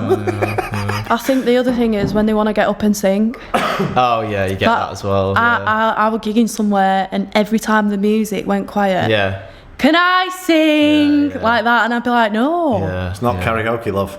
You do find yourself, I mean, obviously we've said how much we enjoy doing what we do. There are definitely downsides to it, but there's downsides for everything. But you do find yourself having the same conversations every Friday, Saturday night, don't you? About how you can't do this song and yeah. I'll tell you what else I get. I've had it like loads of times. Oh, my sister's, she does such and such thing on The Voice. Yeah. She can get you on. I'm telling you. Give me a number and I've sent her a video of you and she'll contact you tomorrow. Yeah. Okay. Yeah, whatever. Nothing ever comes to it. Oh, I've got this amazing idea. You're going to get all branded and we're going to do this and this and this. And then I never hear from this person again. I'm like, okay. Yeah. I don't know. Like, I just feel like there's a lot of false hope that people put out for you. And I think when I was first starting out, I was like listening to all this and I was like, oh my God, this stranger's just come up to me and he's going to do this for me and this. Yeah. Like, even when you give your card out, you know for a fact they're that pissed they're probably going to lose it. Yeah. I take everything with a pinch of salt now, even compliments. I'm just like, oh yeah, sound. I never actually, unless somebody comes up to me and goes, oh, I'm a musician in a band, you know, that's when my ears perk up. Everybody else, it sounds really harsh because everybody's comments, you know, you should take everything, but I think you just get a bit numb to stuff, don't you? Yeah, that's not the one you should take from musicians. If you ever see anyone in the crowd doing this, they're a musician and they're digging it. That's it. Or they want to. I think you can tell them apart. You know. We said this, didn't we? You can tell a musician. Yeah. A musician always knows a musician. Well, yeah. Anyway, Georgia, is there anything you'd like to add? I think it's been a nice. I've got to get off to a singing lesson now. So with Chris Healy, shout out. It's. Yeah, we're probably going to have to wrap it up unless you two have a one-to-one after I leave. It's up to you. I think we've exhausted all outcomes. Yeah. You look I'd just like to say, knackered. No, I'm joking. I'd just like to say thank you for having me on. Yeah, would you like to say anything to the people that support your music as well? Your TikTok followers, your room or whatever it was? Yeah. And also our followers who may also follow you. Where can they find you quickly? Yeah. I'm on TikTok, Instagram, Facebook, YouTube, if you search up Just George. And obviously thank you to all my followers for all your support as well. And thank you again for having me on. Cool. It's been fantastic. Nice one. Well, this is the end of our first series, so we look forward to seeing you in the second series. And we're now going to finish the episode with Just George's new tune. Would you like to introduce it, Georgia? So this is Love You Goodbye. Cheers. One more song.